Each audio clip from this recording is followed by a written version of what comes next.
Well, hi everyone, I'm Pastor Tom, and this is another episode of Walking with God, and we're walking with Him out at the great place called Lake Apopka in this great bird sanctuary of Winter Garden, Florida.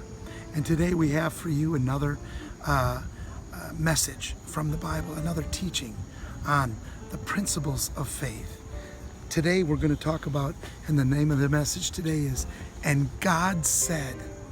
In Genesis 1, we see through creation, it says, "And God said, let there be light," and there was light. And through it all, he says, "And it's good." He talks almost in a redundant fashion that he said, and it was so. He said, and it was so. He made the herbs and the herb-bearing seed to reproduce after its own kind. He made the cattle and the creatures to reproduce after its own kind. And then he goes on in verse 26 of Genesis 1, and he said, let us make man in our own image, in our own likeness, after our kind.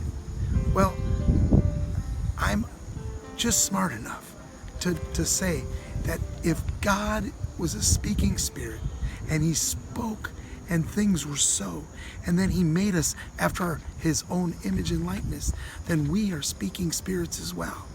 And this is how we get our faith to work. Going back to the last thing I left you with, and that's Mark 11:23, that if we say unto the mountain, be thou removed. Well, even in our most bedrock scriptures in the gospel, we have Romans 10, where it talks about that if we confess with our mouth that Jesus is Lord, then are we saved. See, confession is made unto our salvation. And that's how we even get saved. That's how everything is obtained in this faith realm we live in.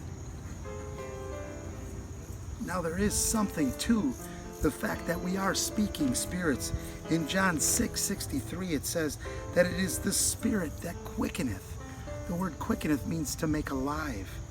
The flesh profiteth nothing. The words I speak unto you, they are spirit and they are life. That's why our speaking towards people, that's why we bless people and we don't curse them. That's why we have creative power, because we were created in God's image and in God's likeness.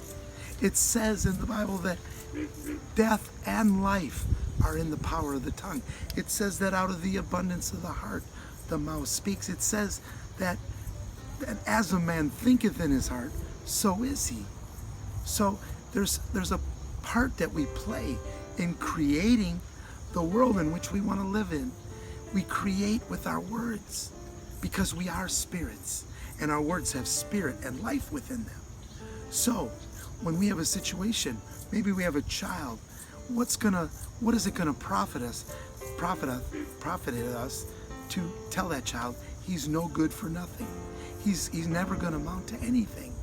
It's not gonna work for him. In fact, he may even start believing that. It may wreck him for the rest of his life. We should be speaking well of our kids. We should be speaking what we want and not what we have. In fact, we need to use that same principle with our own spouse. This is marriage 101, that we don't want to keep a list of everything they do wrong, but we want to say what they do right. We want to reinforce it with our words, because the words that we have, they have power. If Jesus said that we can move mountains with our words, why would we be speaking anything that would curse somebody? Even if it's somebody we have aught with, we should be praying for them. You may not believe or agree with the political people that you deal with, that you have in this country or maybe in your local government. But it's your job to pray for them. Pray for them that they come into the wisdom and revelation of who Jesus is, and that they are working on behalf of God and not on behalf of self-interest. This is how we are to be as a people, and how we are to live by faith. And the just shall live by faith.